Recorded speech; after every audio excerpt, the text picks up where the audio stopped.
அண்ணே நான் ஏற்கனவே சாப்பிட்டுருக்கேன், டேஸ்டா இருக்காதுண்ணே. வேற கடை சொல்லுங்கண்ணே. அண்ணே அந்த வெரைட்டி ரைஸ் கடை போமா? சரி வா போலாம் வா.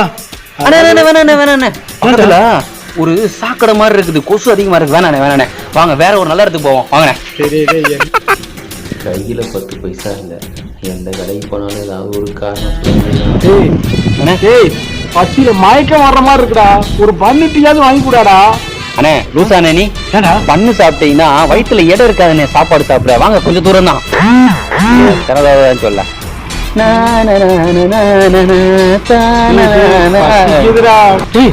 பசி நேரத்தை தாண்டிடுச்சுன்னா வயிறு ஒரு மாதிரி ஆயிடும்டா. எப்பா பார்த்தாலும் சாப்பாடுன்ட்டு உன் வண்டியில ஏறினதே பெரிய தொலையா போச்சு. சரி என்ன வேணா பேசுறான், எனக்கு முதல்ல சாப்பாடு வாங்கிடுறான். என்ன